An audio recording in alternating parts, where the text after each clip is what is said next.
Hello guys, സുഖമോ ദേവി latest promo വിശേഷങ്ങളിലേക്ക് എല്ലാ കുട്ടികാർക്കും സ്വാഗതം. അങ്ങനെ നമ്മുടെ പുതിയ പ്രൊമോല് നമ്മുടെ ദേവിക അവിടെ നിന്ന് വീട്ടിൽ നിന്ന് എങ്ങനെയെങ്കിലുമൊക്കെ ഇറങ്ങുകയാണ്. അപ്പൊ നമ്മുടെ അരുന്ധതിയുടെ വീട്ടിൽ നിൽക്കുന്ന മറ്റേ പെണ്ണിനെ വിളിച്ചിട്ട് ഇങ്ങനെ പറയുന്നുണ്ട്, നീ അവിടെ ഇല്ലേ?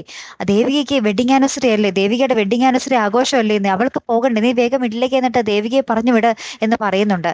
അപ്പൊ തന്നെ ഈ പെണ്ണ് വേഗം വീട്ടിലേക്ക് എന്നിട്ട് നമ്മുടെ ദേവികയെ പറഞ്ഞു വിടുന്നുണ്ട്. അപ്പൊ ദേവിക രാത്രി ഇരുട്ടത്തോടെ ഓടി വരുവാട്ടോ ഈ ഫംഗ്ഷന്റെ സ്ഥലത്തേക്ക്. അപ്പൊ നമ്മുടെ ചന്ദ്രോത്ത് വീട്ടിലാണെങ്കിൽ എല്ലാവരും ഭയങ്കര ടെൻഷനിലാണ്, ദേവികയെ കാണുന്നില്ലല്ലോ, വിളിച്ചിട്ട് ഫോണിലും കിട്ടുന്നില്ല, ഒന്നും അറിയാനും പറ്റുന്നില്ല. അപ്പൊ നമ്മുടെ നന്ദനും എല്ലാവരും ഭയങ്കര ടെൻഷനിൽ നിൽക്കുവാണേ. അപ്പൊ നമ്മുടെ ഭാർഗവി നമ്മുടെ ആരോടാണ്, നമ്മുടെ ദേവികയുടെ അനിയത്തിയോട് ഇങ്ങനെ പറയുന്നുണ്ട്, എനിക്ക് എന്തോ അവന്റെ ത്യാഗരാജന്റെ വരവിൽ എന്തോ പന്തികേട് തോന്നുന്നുണ്ട് മോളെ, അവൻ എന്തൊക്കെയോ കരുതി കൂട്ടിയാണ് വന്നിരിക്കുന്നത് എന്നൊക്കെ പറയുവാട്ടോ. അപ്പൊ നമ്മുടെ ആ ഒരു അനിയത്തിയും പറയുന്നുണ്ട്, ശരിയാ ആന്റി, എനിക്കും അങ്ങനെ തോന്നി എന്നൊക്കെ പറയുന്നുണ്ടേ.